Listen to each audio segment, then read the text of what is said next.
ఈ దినపు వాక్య భాగాల్లో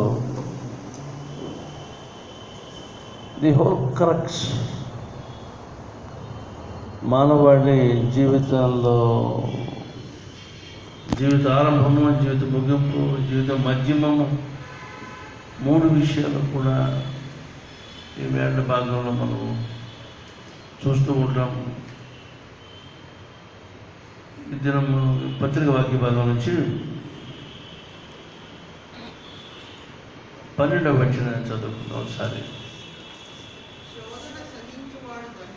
శోధన సహించువాడు ధన్యుడు, అతడు శోధనకు నిలిచిన వాడై ప్రభువు తనను ప్రేమించు వారికి వాగ్దానము చేసిన జీవ కిరీటము పొందును. ప్రభువు తన్ను ప్రేమించు వారికి వాగ్దానము చేసిన జీవ కిరీటము పొందును. This the crown of life is not for all. It is for them, those who are loved by the Lord. ప్రభువుకి ఆయన ప్రేమించాలి. ప్రభువు తన్ను ప్రేమించు వారికి. ప్రభువు మాట చాలా ఇబ్బందితో కూడా మాట్లాడారు. ప్రభు ప్రేమించిన వారు కాదు, ప్రభువు తన్ను ప్రేమించు వారికి. అంటే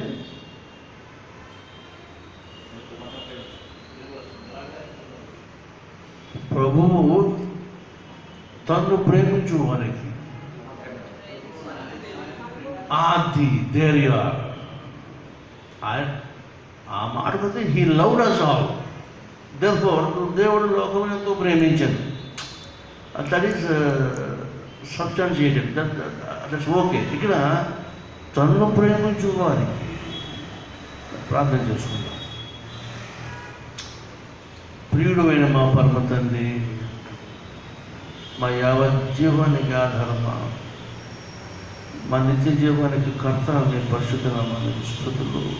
2021లో నూతన సంవత్సరంలో నాయన లెంటులోని మొదటి వారము మీ దివ్య సంకల్పం మా జీవితంలో, మా బిడ్డల జీవితాల్లో, మా కుటుంబాల్లో, మా సంఘాల్లో, మా ప్రాంతాల్లో, మా దేశమందు, ఈ మా ప్రపంచం నుండి యావత్తు నలుమూలలు నెరవేర్చబడాలనేది మీ కోరిక. అందరి చేత మమ్మల్ని ఒక్కొక్కరిగా పిలిచావు, సమూహంగా చేర్చావు. ఒకనాడు ఈ తావులు ఏమీ లేని పరిస్థితి 10 ఏళ్ల క్రితం మీ కృపను బట్టి ఇక్కడ మీరు మీ సన్నిధి, మీ గుడాలను ఇక్కడ విడిచి చేశాను. మీకు వందనాలు. చేరువచ్చిన ప్రియ కుమార్తెను బట్టి, కుమారులను బట్టి పేరు పేరును మీ సన్నిధిలో వందనార్పణము చేస్తున్నాము. ఆయన సహాయం చేయండి.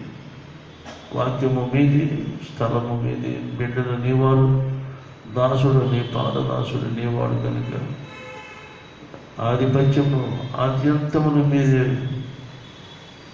మీకే ఆపాదిస్తూ మా శరీర ప్రాణాత్మను మీ సన్నిధిలో మీ ఆధిపత్యమందు ఆర్గనైజ్ చేయండి. ఆయన మమ్మల్ని నడిపించండి. పరిశుద్ధాత్ముడ,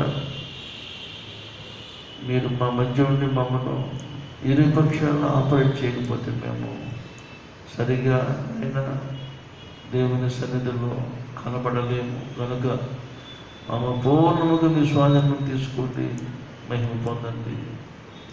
వచ్చిన బిడ్డలకు, రాలేని బిడ్డలకు మీ దయకు మీ క్షమాపణకు అప్పగిస్తున్నాము. మన్నించండి. వారి ఎడమి దాచిన వాగ్దానాలు వారికి కూడా దాచిపెట్టుకుని మహిమ పొందుతాం. యేసు ప్రభువున అడుగుతున్నాము మా పరమ తండ్రి, ఆమేన్. లెంట్లోని మొదటి వారానికి వచ్చేసాం. దేవుని కృప. 20 చూస్తామని ఎవరు ఊహించలేదు. Big number. అలాగని దేవుడు ఊరుకోలేదు. మన వైపు ఒక మాట మీకు చెప్పాలి, అది చెప్పాక కానీ ముందుకెళ్ళాను. యెషయా గ్రంథము 66లో మీకు వట్టినే ర్యాండమ్గా వెళ్ళిపోతున్నాను తప్ప మీకు చూపించాలి. 66లో దేవుని ప్రణాళిక ఆయన బిడ్డలకి ఆయన ఎలా దాచేటో చూద్దాము ఒకసారి.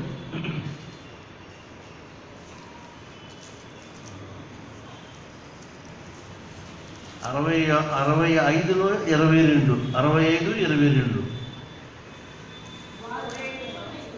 వారు కట్టుకున్న ఇండ్లలో వేరొకరు కాపురముండరు, వారు నాటుకున్న వాటిని వేరొకరు అనుభవింపరు. నా జనుల ఆయుష్యము వృక్షాయుష్యమంతయగును. నేను ఏర్పరచుకునిన వారు తాము చేసుకునిన దాని ఫలమును పూర్తిగా అనుభవించరు. This is the promise of the new world. నూతన సృష్టి అనుకున్నాం కదా. నూతన సృష్టిలో యేసయ్య రాజ్యపాలన సింహాసనం ఉంటాడు. 12 అపోస్తలులు ఆయన క్యాబినెట్లో ఉంటారు. తర్వాత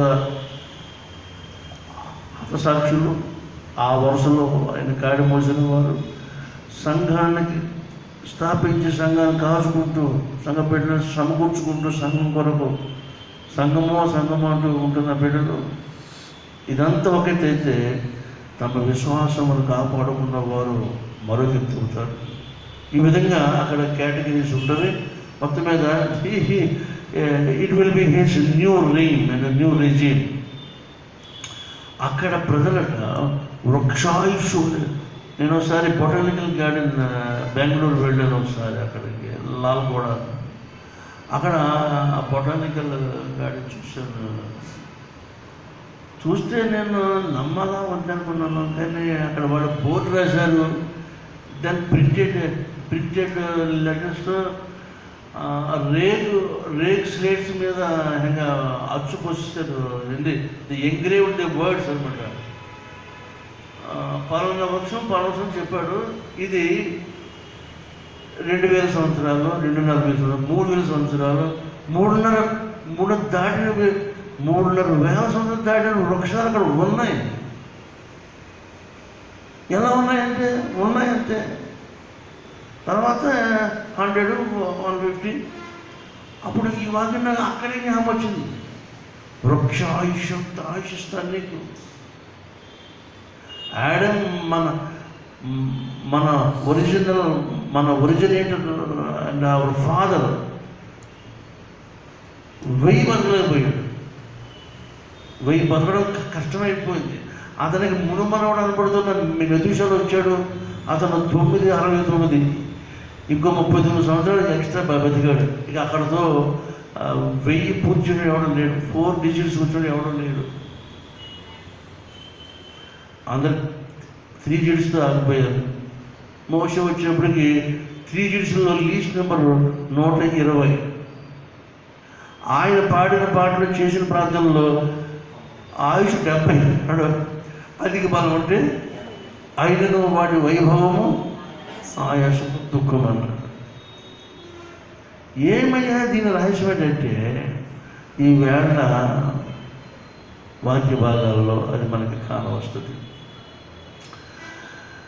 3వ అధ్యాయంలో మనం 3వ వచనంలో ఆదికాండం 3:3లో కానీ 2వ అధ్యాయము 17వ వచనానికి వ్యత్యాసం ఒకసారి అందరూ చూడాలని నేను మనవి చేస్తున్నాను.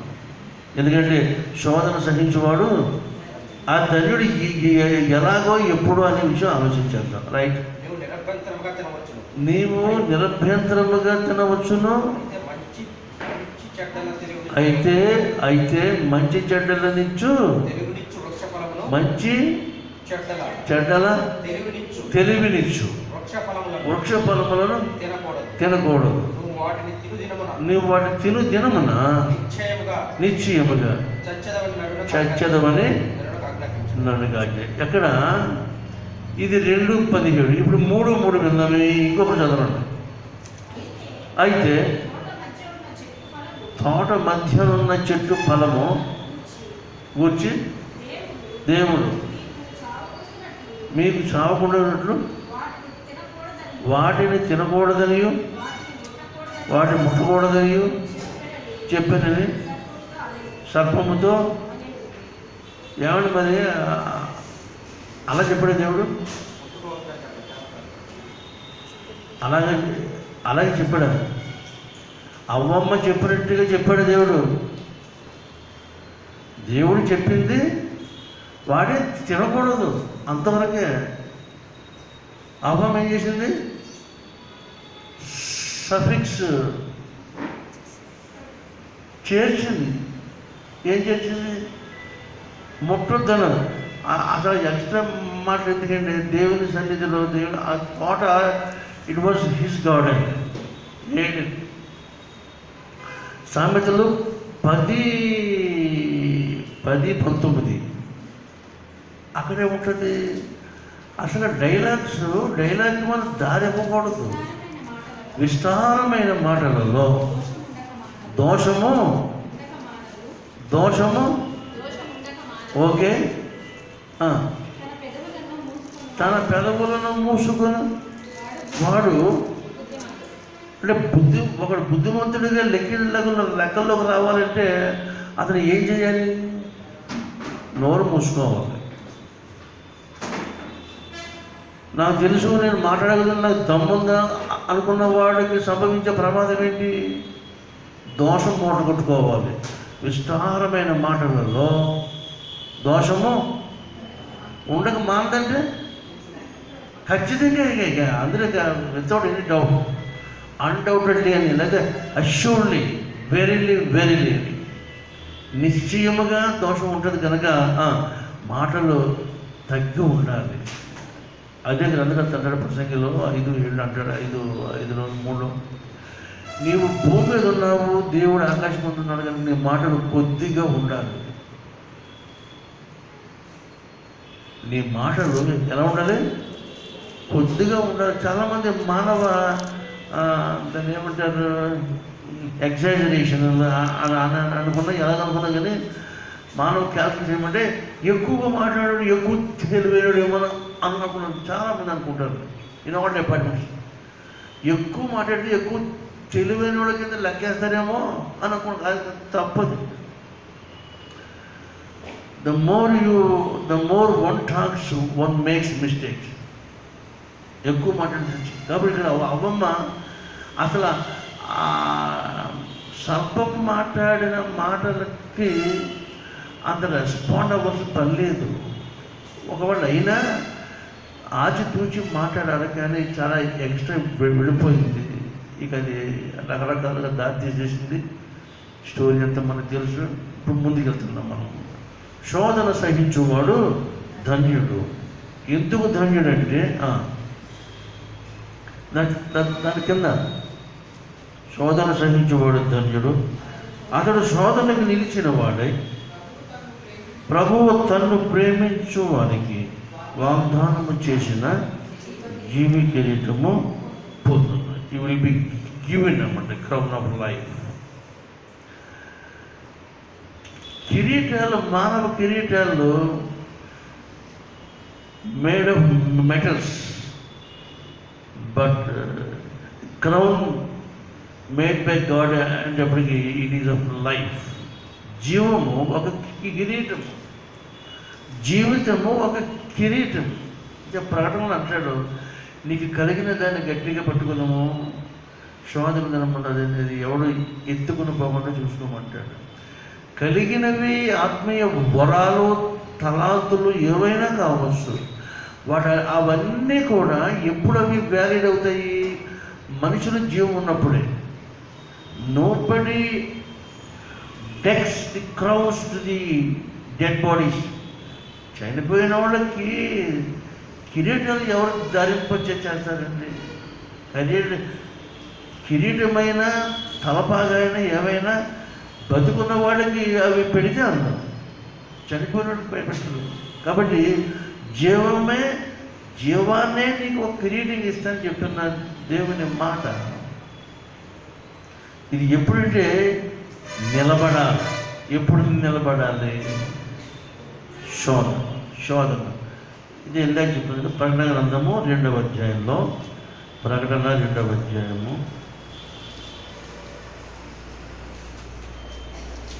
11వ వచనం, 3వ అధ్యాయం 3వ అధ్యాయం 11వ వచనం. నేను త్వరగా వచ్చుచున్నాను, ఎవడను నీ కిరీటమును అపహరింపకుండునట్లు నీకు కలిగిన దానిని గట్టిగా పట్టుకునుము. గనక జయించువాడిని నా దేవుని ఆలయములో ఒక స్తంభముగా చేసేదను, అందులో నుండి వాడు ఇక మీద ఎన్నడను వెలుగులకపోడు, మరియు పేరును పరలోకమందున్న దేవుని యొద్ద నుండి దిగి వచ్చుచున్న నూతన యెరూషలేము అను నా దేవుని పట్టణపు పేరును, నా భర్త పేరును వాని మీద వ్రాసేదను. How great it is, how blessed. 3 నామాలు అక్కడ అతని మీద వ్రాయబడి ఉంటుంది. తన పేరును, నూతన యెరూషలేము పేరును, ఇంకేంటి పట్టణ పేరును. 3 names will be engraved upon him. అతడు నా ఆలయంలో స్తంభమై ఉంటాడు. స్తంభం అంటే సోర్స్ అంటే బేస్ అనమాట, సంఘానికి బేస్ అంటే ఫౌండేషన్స్ లాంటి ఆ ప్రయోగం. కాబట్టి నీ కిరీటమును ఎవడో అపహరింపకుండా చూసుకోమంటున్నాడు. ఇక్కడేమో శోధన సహించేవాడు ధన్యుడు అంటున్నాడు. దేవుని గొప్ప ఆఫర్ ఆయన మనకు ఒక గొప్ప ఆఫర్ ఇస్తున్నాడు. శోధించబడేటప్పుడు శోధన యొక్క ఆటుపోట్లు ఆగలేక మనుషుడు వట్టినే పలికే మాట్లాడమంటే, దేవుడికి నేనే దొరికానా ఇంతమంది ఉండగా, తెలిసినోడు ఆ మాట, తెలవనోడు ఆ మాట. నేనంటే ఇంత లోకువా, నేను చేసిన భక్తి ఆయనకి కనపడలేదా, నేను ఇచ్చిన అర్పణ ఆయనకి నోటీసులు కలలేదా, నేను ఇంత చేశాను ఎంత చేశాను అంచేత ఇంత చేశాను అంత చేశాను అని చెప్పుకోవడం ఉందో చూసారా. అది అసలు అవే ఫ్రమ్ గాడ్స్ సర్కిల్. మీరు అర్థం చేసుకోవాలి. నువ్వు ఏదో చేసావని నీకు ఎప్పుడు వచ్చేవాడు కాదు ఆయన. నీ ఎడల ఆయన కృప అంతే. కృప అంటే the unmerited love, not based on merits and not avoided by the demerits. నువ్వేదో తప్పు చేసావని నీకు ఇచ్చింది తీసేయడం కాదు, నువ్వేదో గొప్పలు చేసావని నీకు ఇచ్చింది కాదు. ఆయన ఇచ్చింది ఏదైనా ఉంటే ఆయన ఉచిత కృప. దీన్ని ఎవరు ఎక్కడ నుంచి ఎవరు గుర్తిస్తారు జీవితాల్లో, వాళ్ళు బ్లెస్డ్ పీపుల్. ఈ స్టాండ్ తీసుకున్నవాడు యోబు. యెహోవా ఇచ్చాను, యెహోవా తీసుకున్నాడు. The chapter. వాళ్ళ ఆవిడ ఇది విని, ఇంత దరిద్రుడు నేను అనుకోలేదు, నీ భక్తిని దూషించి ఏమందంటే దేవుడు శపించి చచ్చిపోకూడదంటే అన్నది. ఎందుకంటే ఒక్క రోజుని they last 10 children, 7 sons and 3 daughters. ఎక్కడన్నా జరుగుతుందంటే లోకంలో ఎవడైనా ఒకడు సరిపోతుంది. కానీ ఒక రోజున 10 మంది పిల్లలు పోగొట్టుకున్న తండ్రి గుండె ఎలా ఆగిందో ఒకసారి మీరు మనం లెక్కేసుకోవాలి. He concluded everything in a single sentence. The Lord gave and took away. ఇచ్చాడు. మా నాయన కూడా ఇదే మాట ఆడేవాడు ఆయన. Now I am remembering my father. మా అమ్మ ఊరికి ఎందుకంటే మరి ఆడోడు త్వరగా ఎక్స్ప్రెసివ్ కదా. ఆడోడు ఎక్కడున్నా వాళ్ళు వెరీ టాకెటివ్, స్పీడ్ రియాక్షన్. అప్పుడు ఆయన ఒకటే చెప్పాడు, నార్మల్ దేవుడు ఇచ్చాడు, దేవుడు తీసుకుంటాడు, నువ్వెప్పుడో ఆపని. అంచేతండి ఈ కాన్సెప్ట్ని ఎవరు ఇంకా జీవితంలో రాలేదో వాళ్ళు they can oscillate in any condition. ఏ పరిస్థితి సంభవించినా వాళ్ళు ఊగిసలు ఆడిపోతూ ఉంటారు. ఈ ఊగిసలు ఆడిపో చేయడాన్ని జల్లించడం. సీమోను నిన్ను సాతాను కోరుకుంది. Satan వాంటెడ్ యూ, ఎందుకంటే టు బి స్విఫ్ట్, నేను జల్లించాలి. సాతాను జల్లించడం ఏంటంటే, అలా జల్లించండి ఏంటి?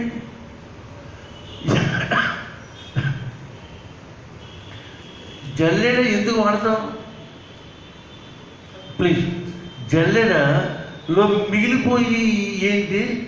జల్లెడ కిందకు వచ్చేసి ఏంటి? మంచి అని కాదండి, జల్లెడ మిగిలిపోయి అవి అవి జల్లించు వానికి అవి ఏమైనాయి? ఇది నేనే చెప్తాను. జల్లెడ చేతిని కలిగిన వ్యక్తికి అతని మనసులో ఏమి కావాలని అనుకుంటాడో అవి డిసైడ్ చేయడానికి జల్లెడ. ఒకసారి రాళ్ళు రప్పులు తీసేలా అనుకున్నప్పుడు కింద మొత్తం రాసంతటిని జల్లిస్తే వచ్చేది అటు పక్కన పడేస్తారు. కాదు అలా కాదు, దుమ్ముదుడు కిందకు పోవాలి, రత్నాలు నాకు మిగలాలు జల్లిలో అనుకుంటే రత్నాలు ఉంటాయి, అది తీసుకుని జల్లు వేసుకుంటాడు. అంటే అది డిపెండ్స్ అపాన్ ది హోల్డర్. జల్లెడ పట్టుకున్న వాడి ఇష్టం అది. ఇప్పుడు సీమోనుని జల్లెడు ఎందుకు వేసాడు? సీమోను అతనికి కావాలి. ఎవరికి కావాలి? సైతానికి కావాలి. అసలు యాక్చువల్గా ప్రీవియస్గా సీమోను ఎవరికి కావాల్సి వచ్చింది? యేసుకి కావాల్సి వచ్చింది. సో యేసు కోరుకున్న ప్రతి విలువైన వ్యక్తిని ఎవరు కోరుకుంటారు? ఈ మధ్యలో ఇది ఆయనకి అక్కర్లేదు, ఆడికి అక్కర్లేదు. దిస్ ఈజ్ కాల్డ్ జల్లించుడు. అది సీమోన్ అనే మాట అర్థమంటే, సీమోను అనే మాటకి అర్థం ఏంటంటే రెల్లు. రెల్లు అంటే ఇంగ్లీష్ రీడ్, RWED, రీడ్ అంటే రెల్లు. గడ్డి కొన్ని లెంగ్ది లాంగ్ సైజులో ఉంటుంది, కొన్ని ఏమో భూమి మీద ఉంటుంది. గడ్డి చాలా రకాలు. ఈ రెల్లు పైకి లేస్తూ ఉంటుంది. ఇదే తొంగ చేపలు చూసారా? తొంగ చేప తయారు చేయడానికి చేపగా వాడక మునుపున్న పచ్చిదనం ఉన్న తొంగ మొక్క పొడవు, అది గాలి అయితే ఊగుతుంది, అలా ఊగుతుంది. సీమోన్ అంటే రెల్లు. యేసయ్య ఇటువంటి సీమోను పిలిచి, అబ్బాయి నువ్వు క్యాఫా అనబడతావయ్యా అని అంటాడు. క్యాఫా అంటే అది అరమిక్ మాట, గ్రీకులో పెట్రాస్, తెలుగులో రాయి, పేతురు అంటే బండ నుండి చెక్కబడిన రాతి మొక్క అన్నమాట. రెల్లు వంటి జీవితంలో రాయని ఆయన చేయబోతూ ముందే ఇక్కడ తనకి ఇంటిచ్చాడు. అబ్బాయి నేను సైతాన్ని కోరుకుపోతున్నాడు జలిస్తాకి, నువ్వేం కాబరా పడక, నేను కొరకు ప్రార్థన వేడుకున్నాను ఆల్రెడీ. నువ్వు స్థిరపడ్డాక నువ్వు మళ్ళా వెనక్కి తిరిగి వచ్చి మిగిలిన నీ సహోదరులు స్థిరపరచయ్యా అని చెప్పాడు. అంటే పేతురు ఈ 12 మంది డిసైపుల్స్కి, ఈ టీంకి అతను ఛాంపియన్గా ఉన్నాడు. శత్రువు ఎప్పుడు కూడా ఛాంపియన్ పట్టుకుంటాడు. ఆడైపోతే మొత్తం టీం అంతా ఓడిపోయింటే. కాబట్టి ఈ 12 కూడా నీకులాగా జల్లించబడతారో మొదట నువ్వు వంతు వస్తుంది. నువ్వు ఎప్పుడైతే దీని నుంచి సక్సీడ్ అయిపోయి దీని నుంచి బయటపడిపోతావో, నువ్వు బయటపడ్డ తర్వాత మిగిలిన సహోదరులు నువ్వు వాళ్ళని ఎస్టాబ్లిష్ చేయాలని చెప్పి దేవుడు తన ప్రణాళికను పేదరి ముందుగా చెప్పాడు. సరే, దాన్ని అలా ఉంచండి. ఇక్కడ విషయం, శోధన సహించువాడు ధన్యుడు.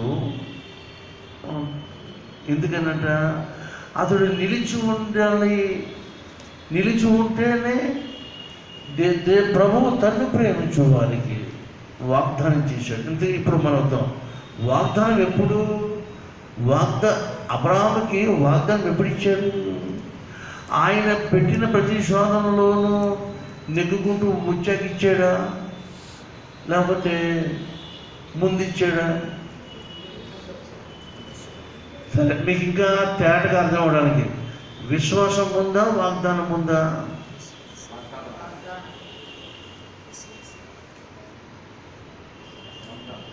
బాగా ఆలోచించండి.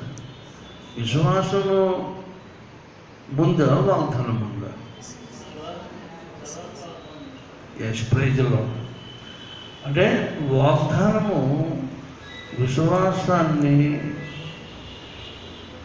వెంబడిస్తుంది. యాక్చువల్గా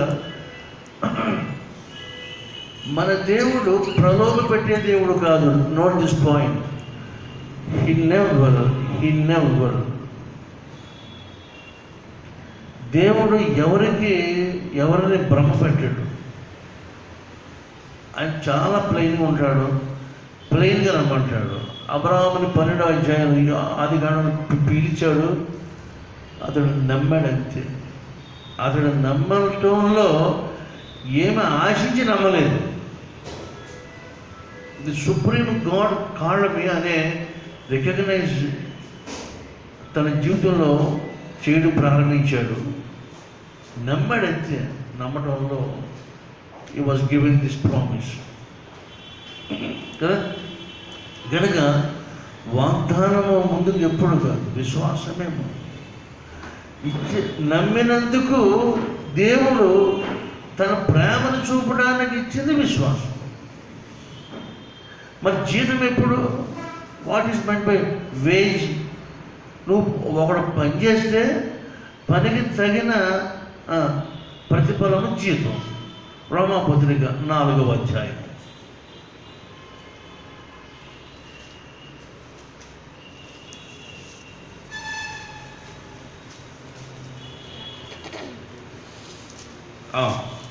చదువు. 4లో ప్రారంభం లేకమ్మా, చూడండి 4:4 నుంచి. పనిచేయు వానికి జీతము రుణమే కానీ దానమని ఎంచబడదు. ఇంకా పని చేయక భక్తిహీనుణ్ణి నీతిమంతునిగా తీర్చువాని యందు విశ్వాసముంచువానికి వాని విశ్వాసము నీతిగా ఎంచబడుతున్నది. ఆ ప్రకారమే క్రియలు లేకుండా దేవుడు ఎవరిని నీతిమంతుడిగా ఎంచునో ఆ మనుషుడు ధన్యుడని దావీదు కూడా చెప్తున్నారు. కాబట్టి ఈ మాట మీకు ఎందుకు చూపించానంటే,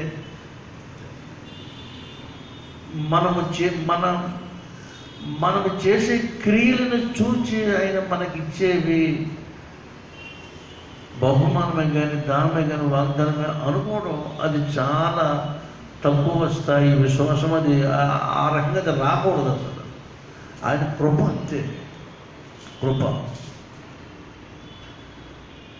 దేవుని కృప మనిషి ఎడల ఇంత విస్తారం ఉందని మనుష్యుడు ఒకనాడు తన ధ్యానమందు దేవుని ఔన్నత్యము అతని దీనత్వము రెండిని బేరేజీ వేసుకునే రోజు ప్రతి ఒక్కడికి ఆయన ఇస్తాడు.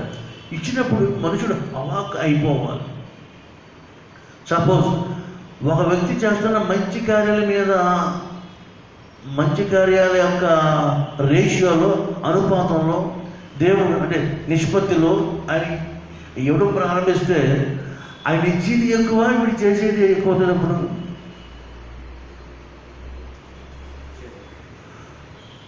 దేవుడు ఇచ్చేవి ఎక్కువ అవుతాయి. నువ్వు ఎన్నడూ man cannot reach the ratio of God's treasures. నీవు ఈవేళ నువ్వు ఇంత సంపాదించుకున్నావు, లక్షలు లక్షలు, కోట్లు కోట్లు, రాజ్యాలు రాజ్యాలు, ఇవన్నీ నీ మంచిదనం అని అనుకుంటాం. That's great blindness. ఆయనకి ఇచ్చిన కృప ఏమనగా నీకు మంచి ఆరోగ్యం ఆయన ఇచ్చాడు, నువ్వు హాస్పిటల్ పాలు కాకుండా చేశాడు. Otherwise these lakhs will go to the hospitals. Mind it. లేదా నీ సంపాదన ఏమంటుంది? ఊపిరి ఆయిందా, ప్రాణం ఆయిందా, నీ విజ్డమ్, నీ ఇంటెలెక్ట్, నీకున్న నేర్పతనం అంతా ఆయన, నీకు ఏముందో అదంతా ఆయన అయినప్పుడు ఆయిందని ఆయన నువ్వు ఎందుకు ఆపాదించు? ఇట్ ఈస్ మైన్ అనే సెన్సింగ్ ఎందుకు వస్తుంది? హౌ బ్లైండ్ యు ఆర్ అనుకుని మోసపోయి సైతాన్ చేతుల్లో ఇరికిపోవడం మనుషుడికి ఆదరించి వస్తున్న ఆనవాయి. సమృద్ధిలో ప్రతి ఒక్కడు తప్పిపోతాడు. జాగ్రత్త. Underline the point. In abundant life man certainly will lose his stage. అనుమానం లేదు. ఒకడు పేదరికలు ఉంటే అతడు నిదానం ఉంటాడు. ఇంకా చెప్పాలంటే సామెత గ్రంథకర్త అంటాడు, ప్రభువా నాకు అధికమైన సంపద ఇవ్వకు, అధికమైన దరిద్రం ఇవ్వకు, ఇస్తే నేను వెలిగిపోతాను, ఇవ్వకపోతే కాని పని చేసి దొంగతనం చేసి నీకు అవమానం తెస్తాను బాబు, ప్లీజ్ ఇన్ బిట్వీన్ ఉంచున్నాను. ఏ పూటకు ఆ పూట ఇదే ప్రార్థన చెప్పాడు యేసు ప్రభు. మనం చెప్పిన ప్రార్థన, నేర్పిన ప్రార్థన, మా అనుదినాహారం నేడు మా దయచేయమన్నాడు. కానీ ఈ వారానికి సరిపడా ఇవాళ మరి ఎక్కడ అర్థం చేసుకోండి. అయితే మనకు కలిగిన అసెట్స్, బ్యాంక్ బ్యాలెన్సెస్ ఇవన్నిటిని చూసుకునే మనుషుడు వాటి అష్యూరెన్స్ మీద అతడు జీవితం గడుపుతూ ఉంటాడు. ఒకడు కొంతకాలం అలా చేసినా మరి కొంతకాలం వాడు రియలైజ్ అయ్యి ప్రభు వైపు చూస్తారు. ఒకడు ఎంత వాక్యం విన్నా వాటి మీద ఆధారపడటం మానుకోడు. నేను చెప్పింది ఏమంటే వాటిని హేట్ చేయమంటలే, వాడు ఏం చేయలేదు. వాట్ ఫర్ అనే ప్రశ్న నీ గుండెల నుంచి మెలిగి దీన్ని దేనికోసం వాడాలో దానికోసం వాడు. నీ కనీసం అక్కర్లో మానుకు నేను దానం చేయమట్లే, అలాగే నేను బికారైపోయి నేను బెగ్గరలాగా ఉండమని చేయమట్లే. Maintain your own dignity and besides that think out the kingdom and the righteousness of God. అదే ఇక్కడ సంగతి. Because he's the owner, we're the managers, we're the stewards. మనకి అప్పగించబడి ఈ ఉద్యోగమో, ఈ డిజిగ్నేషనో, ఈ ఆస్తో, ఈ బిడ్డలు కూడా నా బిడ్డలు అంటే చాలా తప్పుడు మాటది. బిడ్డలు నీ బిడ్డని ఎవరు చెప్పాడు? బిడ్డ ఎవరు పడ్డాడు? బిడ్డలు హీ హాజ్ గివెన్. ఆయన అన్నగా పెంచి పెంచవలసిన పెంచి ఆయన అప్పగించు నిమిత్తము పేరెంట్స్గా మనల్ని, ఒకడేమో మేల్ నర్స్గా మేల్ పేరెంట్ని, ఫీమేల్ నర్స్గా ఫీమేల్ పేరెంట్ని ఇచ్చాడు దేవుడు ఆ బిడ్డకి. This two are nurses for the child. The child is not at all yours. ఎప్పటికీ కాదు. వాడు పెంచదగిన పెంచి ఓనర్కి ఎప్పుడైతే అప్పగిస్తామో he will give us the wages. ఆయన మనకి జీతం ఇస్తాడు. This is the ultimate truth. కన్నామమ్మ, పెంచామమ్మ, వచ్చేనమ్మ, బిడ్డ విడిచిపెట్టేసామని నథింగ్ డూయింగ్. అడుగుతాడు ఆయన, అలా నీకు ఇచ్చిన బిడ్డ నువ్వు ఏం చేసావు? That's a talent from the lord. దేవుని హస్తము నుండి నీకు వచ్చిన ఒక తలాంతు. ఎంతమంది బిడ్డలు అంతమంది బిడ్డ. మా నాయన అనేవాడు, రే బాబు మాకు చెప్పుకోడు, లోకంలో అయినవాడు కానివారు కూడా ఏమడుగుతారు అంటే, అబ్బాయి మొట్టమొదటి ప్రశ్న, బాబు నీకు ఎన్ని ఎకరాలు ఉంది, ఎన్ని లక్షలైనా అడగలరా? ఎంతమంది బిడ్డలు అడుగుతారు అబ్బాయి అని చెప్పాడు. ఎంతమంది బిడ్డలప్పుడు ఆ బిడ్డలు లెక్క చెప్తాము. చెప్పిన తర్వాత బిడ్డలని ఏం చేస్తున్నారు బాబు అని అడుగుతారు. అది ఫస్ట్ క్వశ్చన్. తర్వాత అందుకని నీకు ఎన్ని స్టేట్లు ఉన్నాయని, ఎన్ని ఫ్యాక్టరీస్ ఉన్నాయి, ఎన్ని కంపెనీస్, నథింగ్ డూయింగ్. దేవుడు ఫలము, చిల్లున్నారు అంటే గర్భం ఫలము, యెహోవా ఇచ్చు దానము. So by coding these things మనం ఆయన్ని హెచ్చించాలి. This summary of whole human life is to exalt him. ఆయన్ని మనము హెచ్చించడమే మన జీవిత సారాంశము, మనం హెచ్చించుకోవడం కాదు. కాబట్టి ఈ శోధనలో సమృద్ధి గల జీవితంలో ప్రతి వాడు తప్పిపోతూ ఉంటాడు. అలాగే తప్పిపోయారు వీళ్ళిద్దరు ఆరామ వలన. వాళ్ళకి ఆకలి తప్పిపోలేదు, అన్నీ ఉండి తప్పిపోయేది వాడు. ఉజ్జియా అనే రాజు ఉంటాడు బైబిల్ గ్రంథంలో 2 దినవృత్తాంతం 26 మీరు తీయదు. అతని జీవితంలో స్థిరపడ్డాక చెడిపోయాడు.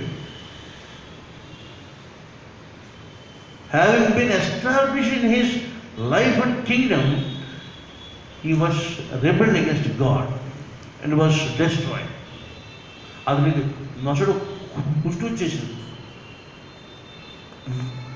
విరమిగిపోయాడు తను.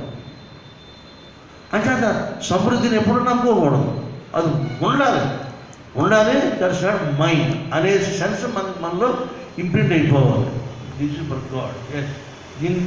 దీనితో ఆయన నామని ఎలా హెచ్చరించాలి, ఆయన బిడ్డల అవసరం ఎలా తెచ్చాలి, ఆయన సంఘ అవసరం ఎలా తీర్చుకోవాలి, ఏం చేయాలి. అవునండి, అసలు నువ్వు పుట్టక ముందు, నువ్వు పుట్టిన తర్వాత ఇంత సంపద నీకు ఎలా వచ్చింది ఎప్పుడైనా ఆలోచించావు? అందుకని మనం సృష్టించబడిన వస్తువులను ఆలోచించుండగా దేవుని యొక్క నిత్యశక్తియు ఆయన అదృశ్యం మనకి బయటపరచబడతాయి. ఆలోచించాలి. కొంచెం ముందుకెళ్దాం. ఇప్పుడు చూద్దాం. శోధన సహించేవాడు ధన్యుడు, ఎందుకనగా దేవుడు తను ప్రేమించు వారికి వాగ్దానం చేసి దేవుడు పొందును.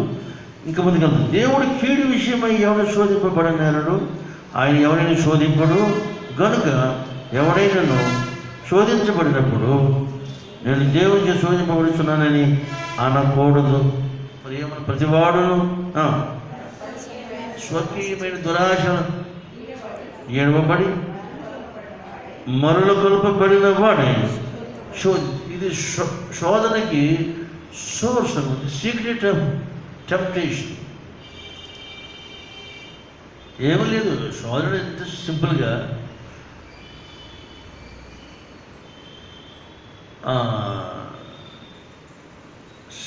టెంప్టేషన్ దాన్ని ఏమంటారు, ప్రాన్స్ అంటే జలచరాల్లో చేపలు తినే అలవాటు మనకు అందరికీ తెలుసు. చేప చెన ఉంటుంది. చెన అంటే చాలా గుడ్లు ఉంటుంది. That's collection of many number of eggs అనమాట. ఆ ఎగ్స్ని అది విడిచిపెడితే ఒక్కసారి అలాగా అది వెళ్ళి ఎంతకల్లా అంతలెక్క నీళ్ళలోనూ అన్ని చేపలు అయిపోతాయి అన్నమాట. అలాగగా మనుషునిలోని అంతర్గతమైన కోరిక, ఈ కోరిక రెస్పాండ్ అవ్వకూడదు. దేనికంటే బయట ప్రపంచంలో నుంచి నీ వైపుకి ఎంటైస్మెంట్ వస్తుంది, మొరలు కలపబడదు, ఆకర్షణ వస్తుంది నిన్ను లాలన చేయడానికి. ఆ లాలన చేసే పరిస్థితులు కానీ వ్యక్తులు కానీ వచ్చినప్పుడు నీలోని ఉన్న ఈ ఇన్నర్ డిజైర్స్ దానికి రెస్పాండ్ కాకూడదు. దానికి ఎప్పుడైతే రెస్పాండ్ అయ్యిందో you will be caught in the temptation. అందుకని శోధన నేను తట్టినప్పుడు కానీ, శోధన నీకు ఎదిరినప్పుడు కానీ ఒక భక్తుడు అంటాడు, when temptation knocks your door, you don't go and open, you send Jesus to open. అంటే you send Jesus. ఈ సూత్రం ఉన్నంతసేపు విశ్వాసి జారిపోవడానికి పడిపోవడానికి అవకాశం లేదు. అందుకని విశ్వాసి తన విశ్వాసం ఎలా కట్టబడాలో యాకోబు భక్తుడు ఇంత తేటగా మనం చెప్తాం. ఎందుకంటే ఇన్నర్ డిజైర్స్ మనము ప్రతి ఒక్కరికి కూడా అవి సహజంగా నాటబడి ఉన్నవి మన హృదయాల్లో. మార్కు సువార్త 7వ అధ్యాయం 21లో ది ఇన్బిల్ట్ ఇండిజైర్స్ స్టోరేజ్ అక్కడ దేవుడు పెట్టాడు. దాన్ని మనము ఎంత కంట్రోల్లో ఉంచుకుంటే అంత మంచిది. మార్కు 7:21 నుంచి ఉంటుంది. ఈ చట్టబల్లి లోపల నుంచే బయట నుంచా? ఎస్, లోపల నుండి బయలు వెళ్ళి అంటే బయటకు వస్తాయి, అంటే కమింగ్ అవుట్ అనమాట. మనుషుని అపవిత్రపరుచును చెప్పాను. ఇప్పుడు ఏంటి అని అడిగితే కొంచెం ఆ పైకి వెళ్తే తెలుస్తుంది. హృదయంలో నుండి దురాలోచనలు, జారత్వములు, దొంగతనములు, వ్యభిచారములను, చెడుతనములను, కృత్రిమములను, కామ వికారములను, మత్సరములను, దేవదూషణయు, అహంభావమును, అవివేకమును వచ్చు. ఈ చెడ్డవన్నీ లోపల నుండి బయలు వెళ్ళి మనిషిని అపవిత్రపరచునని చేత అపవిత్రత బయట నుంచి వచ్చి మనిషిని లోనకి తీసుకుపోయేది కాదు, లోపల నుంచే బయటకు వచ్చి మనిషిని అపవిత్రపరుస్తుంది. కాబట్టి ఈ మాట ఎందుకు చెప్పాడంటే యేసుప్రభు inner cleanliness and outer cleanliness గురించి చెబుతూ, చేతులు కడుక్కోకుండా తింటారు మీ శిష్యులని వాళ్ళు అడిగినప్పుడు దానికి కౌంటర్ చెప్తున్నాడు యేసుప్రభు. ఇవాళ నాడు నేడు కూడా మనుషులు పాడైపోతే కూడా విస్తారమైన మాటలు అంటే ఏంటి, ఈ ఆ మాటల్లోకి ఈ లిస్టులో ఉన్నవన్నీ చొరబడిపోయి ఎక్కడో చోట మనము డీరైల్ అయిపోతాం, మనం దారి తప్పేస్తూ ఉంటాం. కాబట్టి ఇవాళ శోధన సహించాలి. ఆదికాండం 3వ అధ్యాయం యొక్క సారాంశం ఏమంటే, సరే జరిగింది ఏదో జరిగిపోయినటువంటి ప్రభువు ఆయన ఇమీడియట్గా యాక్షన్ తీసుకుని దీనికి సొల్యూషన్ ఏం చేయడానికి చెప్పడానికి ప్రభు అధ్యాయం చివరిలో ఒక మాట చెప్పి అధ్యాయాన్ని ముగింపు చేయించాడు. ఏమండి, అతడు చేయి చాపి 3వ అధ్యాయంలో ఎక్కడుంది, 3వ అధ్యాయము. కాబట్టి చెయ్యి చాపి ఒకవేళ తన చెయ్యి చాచి జీవవృక్ష ఫలమును కూడా తీసుకొని తిని నిరంతరము జీవించునేమో అని యెహోవా ఏ నేల నుండి తీయబడినో దాన్ని సేద్యపరచుటకు తోటలో నుండి అతన్ని పంపివేశను. అప్పుడు ఆయన ఆదాము వెళ్ళగొట్టిన ఏదైనా తోటకు తూర్పు దిక్కున కెరూబులను జీవవృక్షములకు పోవు మార్గమును కాచుటకు ఇటు అటు తిరుగుతున్న ఖడ్గ జ్వాలలను నిలువబెట్టిను. నువ్వు నిలిచి ఉండలేదని, శోధన వచ్చినప్పుడు నువ్వు నిలబడి ఉండలేకపోతున్నావని, ఇది నీకు వచ్చిన జెనెటిక్ ఇన్హెరిటెన్స్, నీ కణకణాల్లో గ్రంథుల్లో నీ రక్తనాళాలలో నిన్ను ఆదాము నుంచి వెంబడిస్తున్న ఈ దౌర్భాగ్యమని దేవుడు ఎరిగి ఆదామును అక్కడ అరెస్ట్ ఎలా చేశాడో జీవవృక్ష ఫలం తినకుండా, ఈవేళ మనల్ని కూడా జీవవృక్ష ఫలము తినకుండా ఎప్పుడు వెన్ ఇన్ సిన్ మన పాపములో ఉండగా తినకూడదని మనకి కాపలా పెట్టాడు. దేని పెట్టాడు కాపలా? The angelic God. ఆ ఏంజల్స్ కేటగిరీలో దూతల స్థాయిల్లో ఒక స్థాయి పేరు కెరూబులు, సరాపులు, కెరూబులు. కెరూబు అంటే స్తుతించడము, ప్రార్థించడము, దాని అర్థము. అయితే అవి కూడా మండుతూ ఉండవి. శరాపులేమో నిత్యము మండుతూ ఉండవి. ఇక్కడ అగ్ని జ్వాల అంటే ఖడ్గ జ్వాల. ఇవి కత్తి ఆకారంలో ఉన్నట్టుగా ఉండి మంటలు మండుతూ ఉండవి. ఇవి శరాపులు మండుతూనే ఉంటవి, ఎగురుతూ ఉంటవి. They gliding like a chain అన్నమాట. శరాపులకి 6 రెక్కలు ఉంటుంది. 2 రెక్కలతో కళ్ళు మూసుకుంటవి, 2 రెక్కలతో కాళ్ళు కప్పుకోవాలి, మరి 2 రెక్కలతో ఎగురుతూ ఉంటవి. వాటికి ఏంటిది విరామం ఉండదు. నిత్యము నుండి నిత్యము వరకు ఆ షేపులో ఎగురుతూ ప్రభువును పరిశుద్ధుడు పరిశుద్ధుడు పరిశుద్ధుడు గాన ప్రతిగానం చేస్తూనే ఉంటాడు. ఇక్కడ తోటకు ప్రత్యేకించి ఏదైనా లోయ ఆదాము యొక్క ఈవెంట్కి దానిని అరెస్ట్ చేద్దామని చెయ్యి చాపి దూరం, అంటే జీవవృక్ష ఫలము కూడా తింటాడేమో వీడని వీడిని ఆ మధ్యలో చెట్టు నుండి వీడిని మిగతా తోటలోకి పంపేస్తూ చెట్టుకి ఒక గాడ్ పెట్టేసి, గాడ్ కింద ఈ కెరూబులు పెట్టేశాడు. ఈ కెరూబు మనకు తిరిగి ఎక్కడ కనిపిస్తుంది?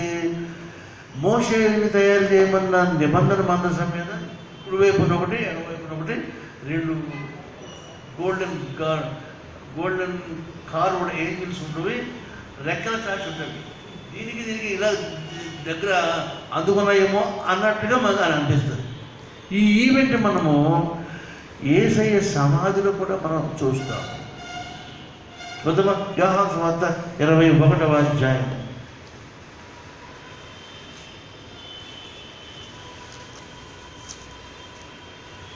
20వ అధ్యాయం 12వ వచనం. 20:12. అమ్మా తెల్లని వస్త్రములు ధరించిన 2 దేవదూతలు యేసు దేహము ఉంచబడిన స్థలములో తలవైపున ఒకడును కాళ్ళవైపున ఒకడును కూర్చుండుట అది. Those are the angels. మనము అప్పుడు పాత నిబంధన ఇశ్రాయేలుకి దేవుని సమీపించాలంటే గుడారములో ఉన్న నిబంధన మందసం దగ్గరికి వాళ్ళు వెళ్ళాలి. ప్రత్యక్ష గుడారం నిబంధన మందసం, దానికి ప్రధాన యాజకులు లేవీలు, ఇక ఆ విధంగా అది పెద్ద హైరార్కీ. ఇప్పుడు యేసు ప్రభుని మనం చూడడానికి ఆ పాత నిబంధన వాళ్ళు పడినంత అవసరం మనం పడకల్లా. యేసు యొక్క శరీరము ఒకడు తల వైపున ఒకడు కాళ్ళ వైపున 2 దేవదూతలు ఉన్నారంటే వాళ్ళు దాన్ని కెరూబ్స్, ది ప్రైజ్. మరి ప్రైజ్ ఏంటి అనేది మనం అర్థం చేసుకుంటాం. స్తుతి దూతలు వీళ్ళు. స్తుతి ఎందుకయ్యా ఏంటంటే స్తుతి చేసే శక్తివంతమైన కార్యక్రమము. స్తుతి జరుగుతూ ఉండగా స్తుతి ఒక బ్లాంకెట్ కింద మనం భావించుకుంటే, ఒక దుప్పటిలాగా, ఒక బెడ్షీట్ లాగా స్తుతి మనల్ని ఆవరిస్తుంది. ఒక బెడ్షీట్ లాగా మన చుట్టూ అనమాట. ఈ ఆవరించిన స్తుతిని దూసుకుంటూ స్తుతి గుండా కూడా ఒక చిన్న క్రిమి కానీ చిన్న వైరస్ కానీ ఏది దీన్ని దాటి రావడానికి వీల్లేదు. Even virus cannot enter into the blanket of praise. అందుకని స్తుతి చేసుకుంటూ ఉండాలి ఎల్లవో నిత్యము. స్తుతి మానకూడదు. స్తుతి నీకు కావాలి. ఏదైనా తోటలోని జీవవృక్షము చుట్టూ ఈ ever ending praise angel God is there. అక్కడ రాదు. స్తుతులు చేస్తూ ఉంటే శత్రువు పారిపోతూ ఉంటాడు. శత్రువు ఒంటి నిండా వాడికి అగ్ని మంటలు పెట్టినట్టుగా అనిపించి వాడు పారిపోతాడు. స్తుతి చెయ్యాలి. మన ఇప్పుడేదో స్తుతి పెళ్లి రోజునో, బర్త్డే రోజునో, ఏదైనా ఉద్యోగం వచ్చిన రోజున ఏదైనా మేలు జరిగింది కదా, అలాగని కాదు. స్తుతి నిత్యము చెయ్యాలి. ఎందుకు చేయాలని చెప్పనా? Because you are alive. That's are the only reason. ఎందుకంటే మృతులు నీకు స్తుతి చెల్లించరు, ప్రేతలు లేచి నిన్ను స్తుతించరు, అద్భుతాలు వాళ్ళు చూడలేరు, వారికి నీ కృపను వివరించడం కష్టం. Therefore while we are alive, it is our destined duty to praise the Lord. ఎందుకంటే because I have your breath, నీ ఊపిరి నాలో ఉంది కనుక నేను నిన్ను స్తుతిస్తున్నాను నాయన. My life it self is my crown. జీవ కిరీటము. శోధన సహించువాడు ధన్యుడు, వానికి జీవ కిరీటము వాగ్దానం చేయబడి ఉంది. ఈ జీవ కిరీటం కావలసిన వాళ్ళు స్తుతి చేయండి, అక్కలేని వాళ్ళు అప్పుడప్పుడు చేయండి. ఇక అందుకంటే నేను చెప్పలేదు. స్తుతుల మధ్యన నివాసం చేసే దూతలెల్ల పొగడే దేవుడాయనే. స్తుతుల మధ్యన నివాసం చేసే దేవుడాయనే. వేడుచుండు భక్తుల మొరలు విని, వేడుచుండు భక్తుల మొరలు విని, పిల్లలకు దేవుడాయనే, దిక్కులేని పిల్లల దేవుడాయనే. ఆయనే నా సంగీతము, బలమైన కోటయును, జీవాధిపతియు ఆయనే. జీవిత కాలమెల్ల స్తుతించెదను, జీవాధిపతియు ఆయనే. జీవిత కాలమెల్ల స్తుతించెదను, ఆయనే నా సంగీతము. హల్లెలూయా. అందుకని ఆయన మన కోట. 8వ కీర్తనలో భక్తులు పాడిన పాట, పగవారిని బట్టి శత్రువుని బట్టి నీ పగవారిని బట్టి. చూడండి కీర్తనలో 8వ కీర్తన 3వ వచనం, శత్రువులను పగ తీర్చుకుని వారిని మార్పివేయుటకై నీ విరోధులను బట్టి బాలుల యొక్కయు చంటి పిల్లల యొక్కయు స్తుతుల మూలమున ఒక దుర్గమును స్థాపించున్నావు. Praise the lord. ఏంటిది? బాలుల యొక్కయు. మన ఇళ్లలో బాలులు ఉన్నారా? Are there boys at our homes? Are there babes at our homes? మన ఇళ్లలో బాలులు ఉన్నారా? తర్వాత చంటి పిల్లలు ఉన్నారా? అంటే నువ్వు ఎప్పుడైనా కోట కట్టుకున్నావా?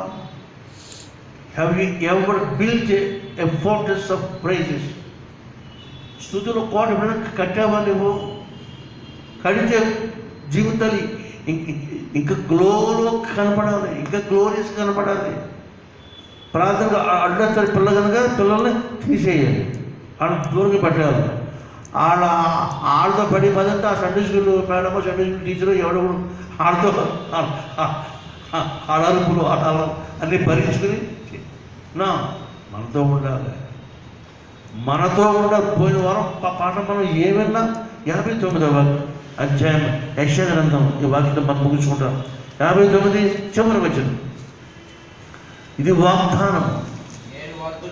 నేను వారితో ఇచ్చే నిబంధన, నీ మీదనున్న నా ఆత్మయు నేను నీ నోట నుంచిన మాటలను నీ నోట నుండి, నీ పిల్లల నోట నుండి, నీ పిల్లల పిల్లల నోట నుండి ఈ కాలము మొదలుకొని ఎల్లప్పుడూ తొలగిపోయినాయి. అంటే బాధ్యులు ఎవరు? పిల్లలా లేకపోతే పిల్లలా? నువ్వే బాధ్యుడు. నీ పిల్లల నీ నోట నుండి, నీ పిల్లల నోట నుండి, నీ పిల్లల పిల్లల నోట నుండి. అంటే అర్థమేంటి? పిల్లలంటే పిల్లలు ఎవరు అంటే అది ఎన్నో. నీ నోట నుండి, నీ పిల్లల నోట, నీ పిల్లల నోట, నీ పిల్లల పిల్లల నోట, 4 generations. అంటే in a chain linked way, praise and prayer must be continued in your home. అది విజయవంతమైన కుటుంబం. ఈవేళ ఇంట్లో నెమ్మది లేదు అంటే కొన్ని రోజులు పోగానే ఏంటంటే, so where praise is absent, persecution begins. హింస మనకి బయట నుంచి వచ్చేది కాదండి. హింస నుంచి బిడ్డల నుంచి ఇంట్లో నుంచి కనుక స్థిమితం ఉండదు. ఎందుకంటే కొన్ని అనే మనం అనుకునే ఓడవుతాయి, జరిగిన ఉండదు ఉంటాయి. కారణం we are lacking of his pleasure. స్తుతి చేయుట యథార్థవంతులకు శోభ అంటే బ్యూటీ. క్రిస్టియన్ హోమ్స్ దేనితో అలంకరించాలి? That's all. ఏవో మనం అనుకునే డెకరేషన్స్ కాదు. Christian home must be decorated with divine praises. కాబట్టి ఈవేళ మనం వింటున్నమాట, ఈ శోధన విష వలయం నుంచి మనం తప్పుకోవాలంటే ఏం చేయాలి? మనం తనను స్తుతించాలి. శోధన నిన్ను సమీపించినప్పుడు, నిన్ను తట్టినప్పుడు నీవు త్వరపడి కంగారు పడి తలుపు తీయద్దు. Temptation knocks the door of your heart. నీవు నీ హృదయ తలుపు తాడతారు. You set Jesus there and he will decide the things. ఓకేనా? దేవుడు పరిశోధిస్తాడు, సాతాను శోధిస్తాడు. పరిశోధన నీ ఎన్రిచ్మెంట్కి, శోధన నీ డిస్ట్రక్షన్ కోసం. జాగ్రత్త, మర్చిపోవద్దు. ఆదాములో మన ఆదాము అవ్వల ఆది తల్లిదండ్రులు వాళ్ళకి ఎంత జనరేషనల్ బ్లెస్సింగ్ కానీ, జనరేషనల్ నాలెడ్జ్ కానీ, ముఖ్యంగా యేసు ప్రభు మనము డైరెక్ట్గా అయిన ఇంటరాక్ట్ ఆడకు లేదప్పుడు. Jesus was hidden there. Now he is manifested for us. ఆయన మనం ప్రత్యక్షపరచబడ్డాడు. కాబట్టి మనము పొందినది వారిని ఎక్కువే. దోమయాలి దేర్ చిల్డ్రన్. కనుక చెప్పేది ఏమంటే శోధన సహించేవాడు దాని. ఎందుకు శోధన కారణం ఏంటి? Unless the desires of the inner desires when they respond the outer ఏంటది ఎంటైస్మెంట్, బయట బాహ్యపు ప్రేరణ, బాహ్యపు మరుల కొలుపుతనం ఎప్పుడైతే వస్తుపడుతుందో దానికి నువ్వు రెస్పాండ్ కాకూడదు. వాడు బయట నుంచి వచ్చాడు. ఎవడో సర్పము భూజంతువులన్నింటిలోకి యుక్తి గలదే వచ్చి వాడు సరిగ్గా ఎక్కడ రైజేషన్ పాయింట్, ఏ చెట్టు ఏమంటాడు, ఎంత నాగ్గా మాట్లాడుతున్నాడు. How cleverly Satan started dialogue. ఎక్కడ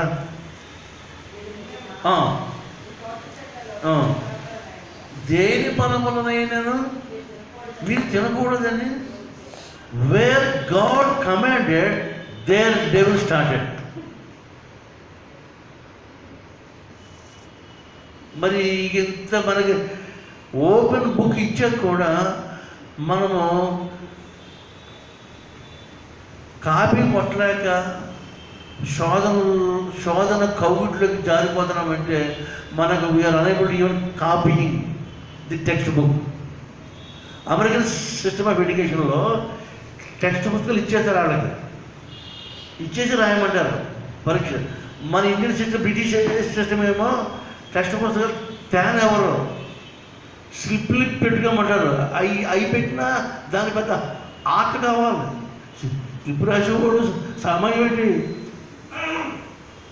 ఇండివిజువల్ మెయింటైన్ చేయాలి, అకౌంట్ మెయింటైన్ చేయాలి, టైం మెయింటైన్ చేయాలి. అది అవునా కాదో చెక్ చేసుకో, ఒక పని కాదు. అంటే దిక్కుమాలి దాని అసలు దౌర్భాగ్యం ఉంటుంది. I never copied by God's grace. వస్తే అది కాదు, ఎన్నడూ చదవడు. క్లాసులో మాత్రం బ్రహ్మాండం కూర్చోబెట్టుకుని ముందు పక్కన ఎవరు మానేసుకోవడం కాదు, భద్రంగా వినేవాడు. ఎందుకంటే ఇంటికంతా చదివే ఖాళీ లేదు. దోళకు పోవాలి, పొలం పోవాలి, ఏడుకోవాలి, ఒక పని కాదు, చాలా పని. పుస్తకాలు లేవు కదా చదువుకుంటానికి. ఇక్కడ పుస్తకాలు ఉంటే కొని ఇంట్లో చదువు ఏమీ లేవు. కాబట్టి క్లాసులో ఉపాధ్యాయులు చెప్పేది భద్రంగా వినడమో, విన్నది ఎంత అక్కడ వెళ్ళిపోయి అక్కడ కక్కేయటం, అంతే ఫినిష్. అదే వచ్చింది, అదే చేయాలి. మనకి ఇప్పుడు బైబిల్ ఇచ్చాక కూడా శోధన ప్రవేశించడం ఏంటంటే మనకు కావాలని డైరెక్ట్గా వెళ్ళిపోయి అందులో పడిపోతున్నాం అంతే. How sad it is. Where God commanded there devil started its war. జాగ్రత్త సుమ.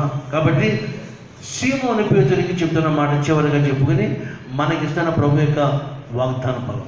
ఓకేనా? చూద్దాం. లోకాసు వార్త 22వ అధ్యాయంలో చివరి మాట ఏమన్నాడు? అప్పటికే వాడు సాడైపోయింది. ఏంటిది? ఎవరు గొప్ప, ఎవరు ఎక్కువ గొప్పతనం గురించి ఆలోచన మనం 2-3 సార్లు విన్నామని ఇంకా దాన్ని అవాయిడ్ చేసి ముందుకు వచ్చేసాను. చూడండి మరి ఏమన్నాడు? సీమోను, ఇదిగో నిన్ను సాతాను గోధుమలు చెల్లించడం మిమ్మల్ని కోరుకున్నాను, కానీ నీ నమ్మిక తగ్గు, నేను వేడుకుంటే నీ మనసు తిరిగిన తర్వాత నీ సహోదరుని స్థిరపరచమని చెప్పి. It is our machine. చర్చికి ఎవరు రాలేదో ఎవరు పోయారు అనేది మనమే వెతుక్కోవాలి. ఎవడో ఒకడు వెతికి తెచ్చడం కాదు. Sheep has to begin sheep. గొర్రె పిల్లల్ని వెయ్యాలి. కాపరి కంటాడా గొర్రెలు కంటాయా?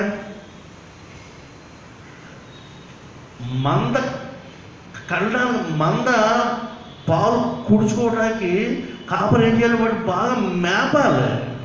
పచ్చికున్న చోటుకల్లా తీసుకెళ్ళాలి. అది కొండైనా లోయైనా. మేపు తక్కువ మేపు అయితే అవి బక్కచిక్కుంటాయి. బక్కచిక్కితే ఇవి ప్రొక్రియేషన్ ఆగిపోతుంది. కాబట్టి ఇప్పుడు మన సంఘానికి గొర్రె పిల్లలు వెయ్యాలి తప్ప గొర్రెడు ఎక్కడా? How blind it is, how illegal ఇది. లాజిక్లో పెడితే ఇది ఏమైనా అవు కదా? తప్పు కదా? ఎంత తప్పది కనుక మనం ఏం చేయాలి? మిమ్మల్ని కోరుకున్నాడు, నీ నమ్మిక తప్పిపోనే ప్రార్థన చేస్తున్నాడు. యాజ్ ఏ హోల్సేల్లో సాతాను శిష్యు బృందం అంతటిని కోరుకున్నాడు. మిమ్మల్ని ఇదిగో సాతాను మిమ్మల్ని బట్టి గోధుమల వల్లే ధరించుటకి మిమ్మల్ని కోరుకున్నాను, కానీ నీ నమ్మిక తప్పిపోకున్నట్టు. As you are representing the whole group, నీ కోసం నేను ఉన్నాను అని యేసయ్య ఇచ్చిన అభయం. This is his promise of assurance. Don't get disappointed అని చెప్పి నీ మనసు తిరిగినప్పుడు చెదిరిపోయిన ఈ 12 పీపుల్ను మనం గ్యాదర్ చేసి మనం స్థిరపరచు. ఇప్పటికి ఎంతమంది ఆగిపోయారో సంఘానికి రావాల్సిన, నేను వచ్చిన బిగినింగ్లో ఇప్పుడు రావాలయ్యా, వెళ్ళాలి. ఓకేనా? అడవులలో పలు స్థలములలో నా ప్రజలెందుకు చావవలెన్. అడవులలో పలు స్థలములలో నా ప్రజలెందుకు చావవలెన్. వారి నిమిత్తమే శ్రమ పడితి, మరి వారిని వెదకెడి వారెవరు. వారి నిమిత్తమే శ్రమ పడితి, మరి వారిని వెదకెడి వారెవరు. మందలో చేరని గొర్రెలను కోట్ల కొలదిగా కలవు ఇలా. కనుక మందలో చాలా ఉండిపోయినవి. వాటి కొరకు ఎవరి పట్టుకాడు ఖచ్చితంగా విడిపోవాలి. ఈవేళ పార్టీలు అనబడి political parties day by day పెరిగిపోతున్నప్పుడు గడపకి గల్లీకి నాయకులు విడిపోయి తమ ఓటర్స్ని ఎలా సేకరించుకున్నారు. ఆ ఖర్చి, ఆ పట్టుదల, అటువంటి స్పిరిట్ సంఘానికి ఎందుకు రావట్లేదు? బికాజ్ సాటన్ ఎక్కడ పడితే అక్కడ ఎవరు సరిపడిన శోధన అడిగి అవిడిచిపెట్టేసి వాడు హాయిగా కూర్చుంటున్నాడు. మర్చిపోతూ a great promise is there. చెప్తున్నాను, Christian has an unresting enemy, or we have an active enemy. Always take care. At the same time, we have a watching God is there already. Don't worry. మన కాపరి ఒక ఆయన ఉన్నాడు. ఎందుకంటే మనల్ని ఏ విధమైన రేయి పగలు కూడా వాడు మనం ఏం చేస్తున్నాడు? మనల్ని నిలబడనివ్వడు.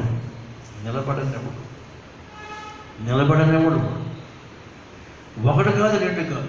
కనుక దేవుని పిల్లల లెంటిలోని మొదటి ఆదివారపు సారాంశం ఏమంటే,